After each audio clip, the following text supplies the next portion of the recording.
Welcome to Autistic POV. My name is Barbara Graver, and I started this podcast to share a bit of my journey as a late diagnosed autistic. Hi everybody, this is Barbara Graver. Thank you for joining me on this episode of Autistic POV. Today we're going to be talking about work versus calling. In other words, a job versus what you were born to do. And the reason I wanted to do this, well, two reasons. The first was that when I did our last episode, the Autistic Reading Roundup, I talked about several books that I'd read, science fiction books, several memoirs, and these were all books written by autistic authors, and all of these authors or their characters struggled to find what it is that they were meant to do. And I think that's a struggle that is pretty much universal, certainly not confined to the neurodiverse, but in all of the memoirs I read, autistic people had a lot of trouble with work. They had trouble fitting in at work. They had trouble finding the right place to work. They had trouble dealing with colleagues. And I certainly have experienced that too all my life. So I think work is a big issue for a lot of autistic people. Certainly has been for me. And I think the key to all that is the kind of work that we choose to do. That's my theory. So a job, it's the even exchange. You give a certain amount of yourself and you get compensated. And what you're giving may not be who you are. It may not move you. You may not feel passionate about it. You might not enjoy giving it, but you do it to get the compensation. And sometimes this is okay. This can be okay. I've had jobs where it was okay. But I think a calling, on the other hand, is something you would do even if nobody paid you. You would still show up because you love it, because you're not just making an exchange. You're sharing something of yourself that you need to share, that you feel called to share, that you want to share, and that you love to share. And I think this is huge. Particularly for me, my special interest was always had to do with, I guess you would say, communication, which is a little ironic because I'm very bad at face-to-face communication. But I loved communicating through story. I would draw a series of pictures that told stories. I would stay awake all night pretending and constructing these elaborate worlds in my mind and characters, and I would escape into that all the time, and I loved it. I would write the stories down, I would illustrate them, I would make little books. I just loved it. And I always had social problems, but when I was younger, I was kind of able to fit in with the neighborhood kids because I grew up in the 60s and 70s, so that was when playing pretend was a big deal because we didn't have a lot of the stuff that kids have now. Like, we had to create our own worlds, and I was always really good at that. I was the idea person. When we would want to create a pretend scenario, I was the one who did it and did it well and had the ideas and kind of kept things going. And so that was an outlet for me. It was a way I could interact with other kids for a time. I mean, obviously, as I got older, that no longer worked. But the point is, story was always huge to me. I loved to read. I loved to watch TV. I loved media. I loved to draw. I was very creative, and it all kind of revolved around the idea of story. But as I got older, I began to look at other people and how other people were living and how other people were acting. And as I experienced more and more social setbacks and social troubles, I decided to model myself more and more after other people.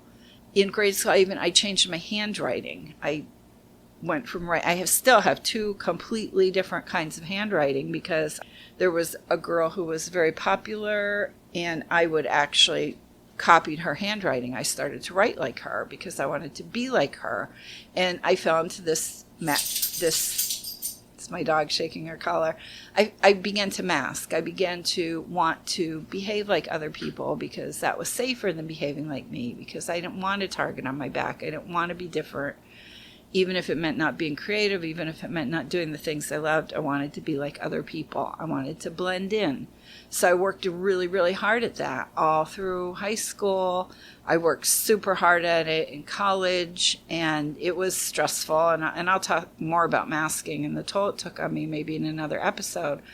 But I think picking a career became part of the facade for me. I wanted to do something that was normal, quote, and acceptable, and I wanted to be just like everybody else. And it's kind of sad when you think about it that you have people who maybe could be an author or playwright or artist, and they don't want to do any of that stuff because they don't want to be an outlier. They want to be like everybody else. And that was where I was at. So I went away to school the first time. I majored in experimental psychology, and I did have an interest in experimental psychology, and I still do. But college was not for me. I found college very difficult. I left school. I came back a few years later, and at that point I had a child, and I wanted to be practical. But more than that, I wanted to be ordinary. That was my goal. And it's so sad to think now that there are a lot of us who could be extraordinary, and still what a lot of people still want most is to be just average. And it's sad, but average does not put a target on your back.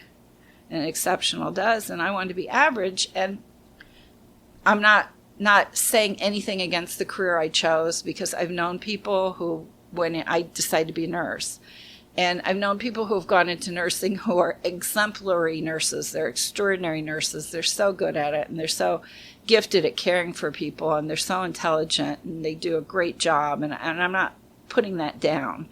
But I didn't choose nursing for those reasons. I chose nursing because it was what everybody else was doing, and I wanted to be like everybody else. So even though I didn't have a great aptitude for science, I mean, I could get through science, but my real aptitude was for English. When I took my SATs, my English score was practically double what my math scores were. And part of that was because I didn't go to school, but also part of it was because that was my natural aptitude, was always for English. I always tested really, really high on things like that, and that was my special interest. And yet I chose to major in nursing because I wanted to be just an average girl with an average family. And I got my nursing license, and I went to work, and I raised a family, and I tried to do things the way other people did things, and it just imploded. It definitely imploded. But I think what really is the main way that it was damaging for me was that I was so sensitive, and being in the hospital and being around people who were being brutalized by modern medicine was extraordinarily traumatic for me. I had a lot of trouble coping with it, and I did it, but I just was hanging on like by the skin of my teeth the whole time, and it was just really awful for me. It was really hard, and sometimes I think I did a good job, and sometimes I did a mediocre job, but it was not where my gifts lie. And I think that's true of a lot of people. I think a lot of us, we want an identity, a specific identity, and we want to keep our heads down, and so we pick something safe. And there's no true safety in that. I don't think there's any true safety in that. I think ultimately that situation can become, at least emotionally, unsafe for a lot of people, and that's what happened to me. And when other stresses in my life began to pile up, I got to the point where I couldn't do it anymore. And I talked a little bit about this in the last podcast too. But my point is, this was a form of masking for me. To be a nurse was a mask. I actually envisioned myself not as somebody helping people or making a difference, but as a typical girl in a white uniform fitting in. That was where I wanted to be, and that's what I did until I couldn't do it anymore. And it was always hard for me. I never really fit in with the other nurses, and I never really I always felt like I was struggling just to do a good job. And I was somewhat successful. I got promoted everywhere I worked. I was in administration and supervisory positions, and I wrote policies, and I was always good at solving problems. So people like that. Administrators like the person who sees the problem and writes the policy. They like that person. And so I always was getting promoted, and that was fine. That was fine. But I never really fit in. I was never happy. I was very stressed. I was just always terrified of making a mistake. I would wake up in the middle of the night worrying. I did like people. I liked the patients. I liked helping people. I did like that. But it just wasn't who I was. And I think that is an issue. I think that's something everybody's susceptible to. Certainly everybody. Everybody has a work identity and a home identity. Everybody likes the idea of having a certain persona. I mean, there are people who are doctors or lawyers or bartenders that they love that persona, like it makes them happy. And there's nothing wrong with that. But I think that if you're autistic, you have to be very careful about what you ask yourself to do and what you expose yourself to. And I never really was. When I was in school, I would get up in the morning to go to clinical, and I would just feel like I did when I was in grade school. I would feel so stressed and like sick and shaky and depressed, and everything would seem so dark and awful. And I wasn't diagnosed, and I thought, everybody feels like this. Everybody feels like this, and I'm the baby that can't push myself through this. So I was at a big disadvantage in a lot of ways. But I picked the wrong thing, and I kind of paid for it because I spent a lot of years. I spent about 13 years, I guess, in nursing. And that was kind of all for nothing because I'm not doing that now, and I'm not going back to it. And so my education and a lot of my work experience was just kind of wasted. And not only was it wasted, but it took up time that I could have spent doing what I really wanted to do, what I really love, and what I'm doing now, which is writing. And the time I spent doing the wrong thing, the job, took away from the important thing, the calling. And I'm lucky. I feel I'm lucky to have realized that. I feel I'm lucky to now, at this point in my life, be writing full time and able to do that. And I'm really grateful for that. But I do think that masking had a lot to do with why I kind of went wrong. And writing and full time, even though it's my calling, is not 100% problem free. There are issues, I think, related to autism that have to do even with pursuing your calling. And I might talk a little bit more about that in the next episode. But I'm writing fiction full time now. I'm blogging. I'm doing the podcast. I'm thinking of writing memoir. I'm writing. I love to write. I could write 16 hours a day, probably. I try not to, but I could. And that's pretty much what I wanted to say about masking and working and the calling. I think it's really important for anyone who is autistic to try to find work that is as closely aligned to their calling as possible. Obviously, getting a job as an artist or a novelist is not really a thing, and it's hard to do, and it's competitive, and there's a lot of challenges inherent in that. But there are a lot of careers that are adjacent that can be very fulfilling to people. And I think it depends what your love is. Your special interest might be highly, highly practical.